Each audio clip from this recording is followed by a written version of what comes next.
Good morning student class 8 subject math और chapter नाम है क्षेत्रमिति मेंसुरेशन, जिसको मैंने कल डिस्कस किया था। इसके बारे में कुछ मैंने थोड़ा थियरी बताया था इस पे और कुछ मैंने फॉर्मूले के बारे में डिस्कस किया था। ठीक है, तो आज हम अभ्यास 10.1 को एक्सरसाइज को हम लोग सॉल्व करेंगे और इस पे कुछ क्वेश्चन का प्रैक्टिस करेंगे। हम देखते हैं क्वेश्चन नंबर 1। देखिए इसमें लिखा है रिक्त स्थान भरिए। अब रिक्त स्थान भरना है तो मैंने यहाँ पे आंसर लिखा हुआ है, मैं पढ़ रहा हूँ, आप देखते रहिए इसको। इसमें बोला है वर्ग का क्षेत्रफल होता है, तो वर्ग क्षेत्रफल बताया था उसकी एक भुजा ए होती है, तो वर्ग भुजा गुणे भुजा होता है, तो ए गुणे ए बराबर ए का स्क्वायर। तो पहले वाले भराएगा स्टूडेंट, वर्ग का क्षेत्रफल होगा ए का स्क्वायर। ठीक है, तो ये आपका पहला आंसर आएगा। दूसरा बोला है स्टूडेंट कि एक आयत की लंबाई 15 मीटर और चौड़ाई 10 मीटर है, तो आयत का क्षेत्रफल ज्ञात कीजिए। मैंने आपको बताया भी था कि आयत का क्षेत्रफल होता है का क्षेत्रफल बराबर लंबाई गुणे चौड़ाई। तो लंबाई कितना है, लंबाई दिया है स्टूडेंट 15 और चौड़ाई कितना दिया है 10 दिया है, तो 15 गुणे 10 कितना कर देंगे 150 मीटर का स्क्वायर। तो 150 मीटर स्क्वायर आएगा स्टूडेंट, 150 मीटर स्क्वायर दूसरे में भराएगा। ठीक है, तीसरा है आयत का विकर्ण होता है, और मैंने आपको फॉर्मूला बताया था जो आयत का विकर्ण होता है वो अंडर रूट के अंदर d1 का स्क्वायर d2 का स्क्वायर, तो विकर्ण हो जाएगा आपका। ठीक है, तीसरे भराएगा विकर्ण, आयत का विकर्ण l square plus b square होता है। एक होता है व्यास बराबर 2 गुणे क्या भराएगा, व्यास बराबर 2 गुणे त्रिज्या। जो व्यास होता है वो त्रिज्या का दुगना होता है, व्यास जो होता है वो त्रिज्या का दुगना। अगर त्रिज्या में 2 से गुणा कर देंगे तो व्यास हो जाएगा। ठीक है, तो आपका चौथे वाले में भराएगा त्रिज्या। पांचवा वाला दिया स्टूडेंट, यदि एक वर्ग की भुजा 20 सेंटीमीटर हो तो उसका विकर्ण ज्ञात कीजिए। मैंने पहले ही बताया था कि विकर्ण पूछा, भुजा का विकर्ण, तो विकर्ण का जो फॉर्मूला होता है मैं नोट कर दे रहा हूँ। आप देखो वही चित्र है, अंडर रूट में एल का स्क्वायर प्लस बी का स्क्वायर, तो कुछ भी लिख सकते हो। आप जानते हो वर्ग की भुजा क्या होती है, दोनों बराबर होती है। कितना भुजा बोला है 20 है, तो यहाँ कर दो 20 का स्क्वायर और यहाँ भी आप कर दो 20 का स्क्वायर, तो कितना आ जाएगा स्टूडेंट, तो यहाँ पे 20 400 प्लस 400, तो स्टूडेंट कितना आ जाएगा 800। अब 800 क्या करोगे यार, आप लिखोगे 20 गुणे 2, ये जोड़ा बना 20 बाहर कर दो, तो 20 रूट में 2 आपका ये आंसर आएगा। तो आप पांचवें में भरेंगे 20 रूट 2। आई होप सो ये फिल इन द ब्लैंक आपको समझ में आया होगा। देखते हैं नेक्स्ट क्वेश्चन। तो स्टूडेंट नेक्स्ट क्वेश्चन आपका है सेकेंड वाला। दूसरा क्वेश्चन पूछा स्टूडेंट कि दिए गए वर्ग और आयत का परिमाप बराबर है। ये एक वर्ग लिखा है और ये एक आयत है, बोला है इन दोनों का परिमाप बराबर है, दोनों में क्षेत्रफल किसका अधिक होगा। परिमाप तो बराबर दिया है लेकिन पूछा कि क्षेत्रफल किसका ज्यादा है किसका कम है।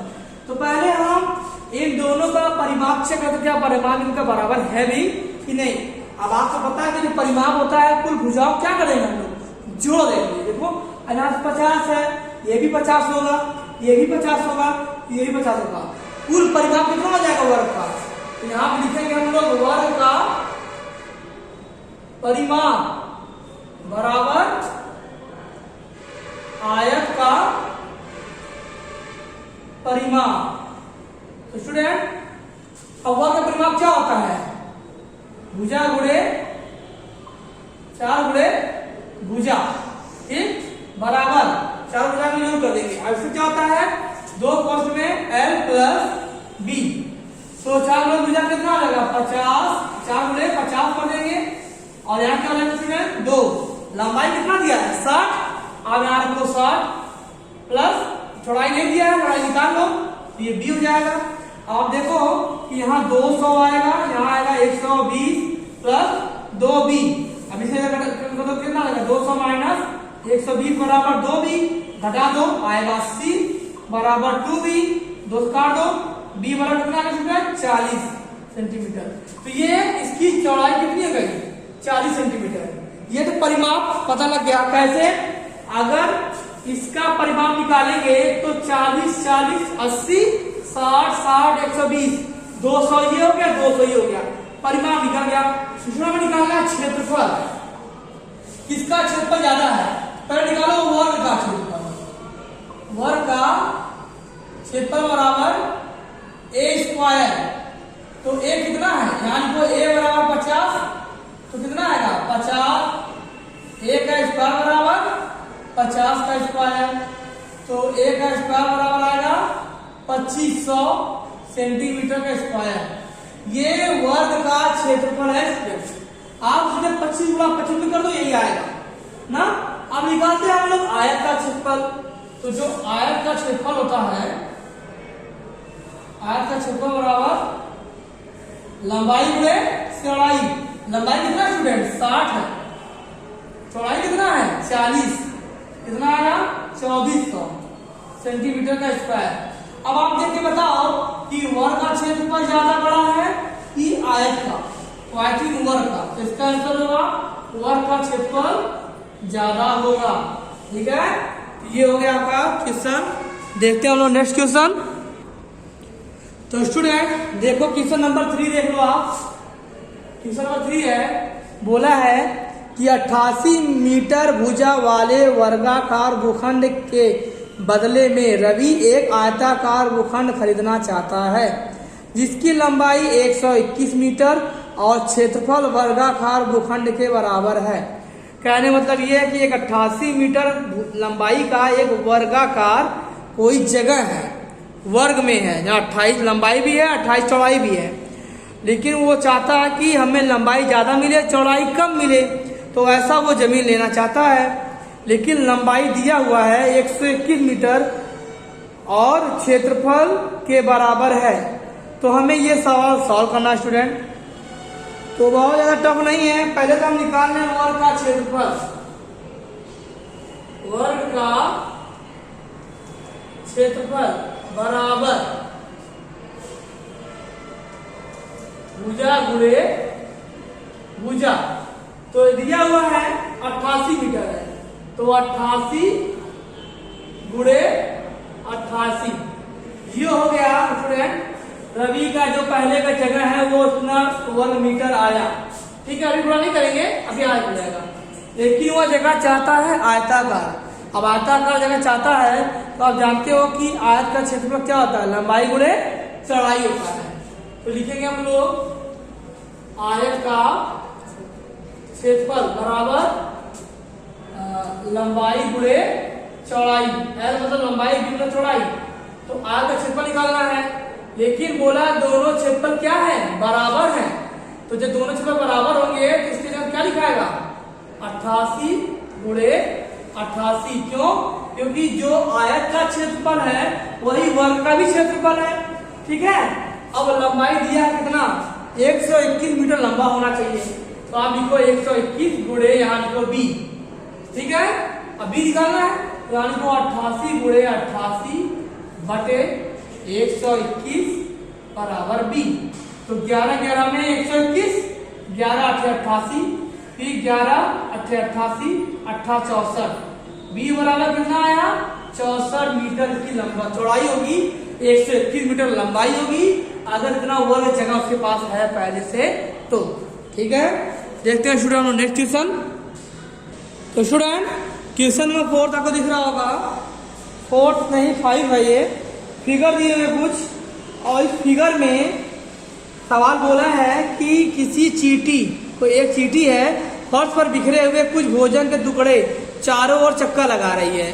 निम्नलिखित में से किस टुकड़े के लिए चींटी अधिक चक्कर लगाएगी? मतलब इसको ये स्ट्रक्चर दिया हुआ है और हमें निकालना है इसका परिमाप। चक्कर लगाने में कितना वो जाएगा, कितना वो घूमेगा।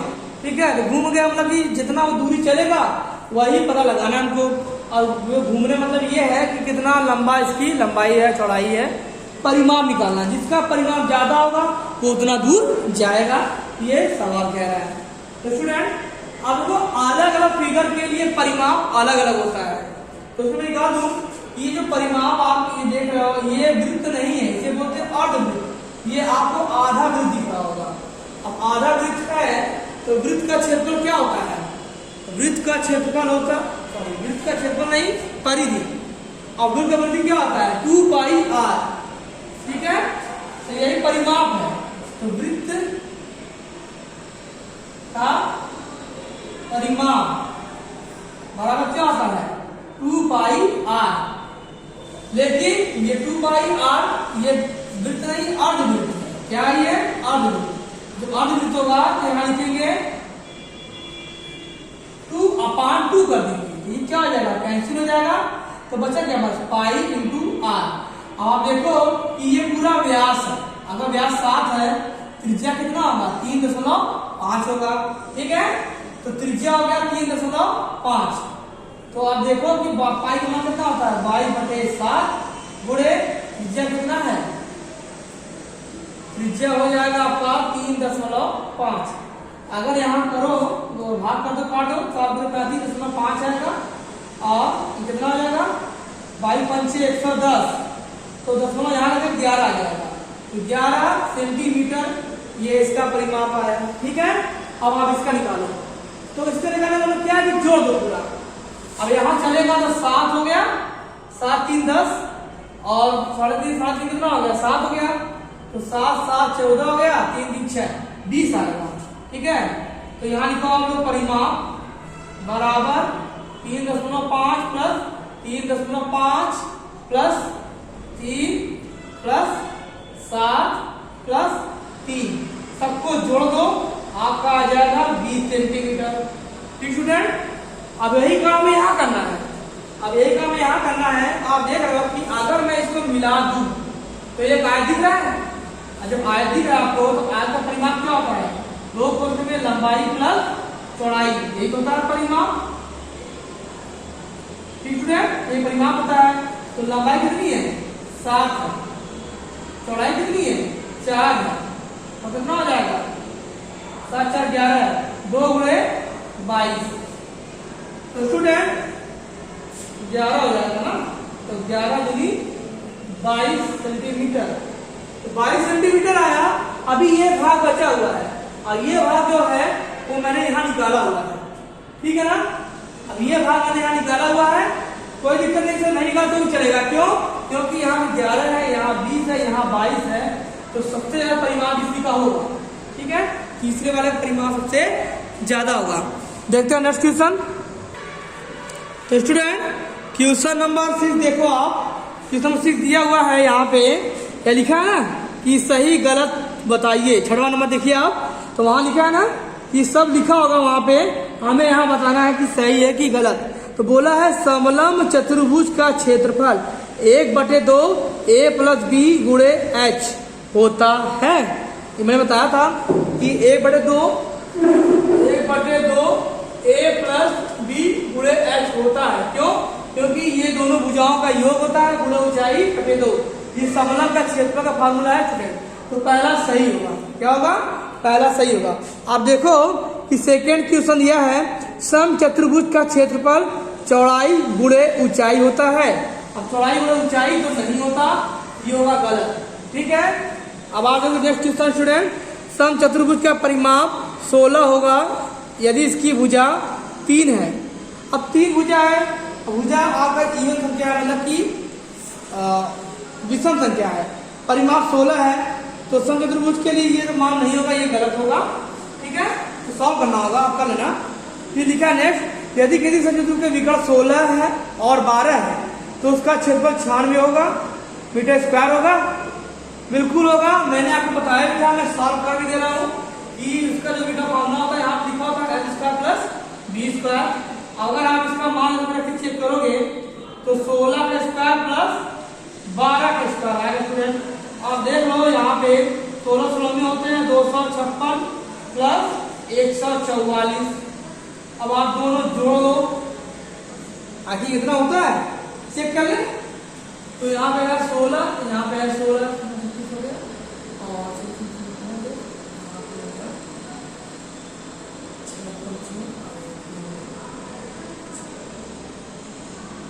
ठीक, ये सही स्टूडेंट। तो 256 प्लस 144 है, तो इसका क्षेत्रफल होगा। तो क्षेत्रफल बोला है, तो क्षेत्रफल जानते हो कि दोनों के स्क्वायर का वो कर देंगे, मल्टीप्लाई कर देंगे तो इस पर आ जाएगा। तो 12 ठीक है, तो इसका आंसर हो जाएगा 94 मीटर स्क्वायर। मतलब ये भी क्या है, सही है। लगाएंगे दूसरे मेथड से। ओके, देखो स्टूडेंट, तो ये आपका लास्ट आंसर क्या है, सही है। आप सीधे समचतुर्भुज के फॉर्मूले से विकर्ण के मान को रख के निकालना है इसको। तो मिलते हैं नेक्स्ट वीडियो पे, इसके आगे सवाल को सॉल्व कराएंगे। Okay, thank you.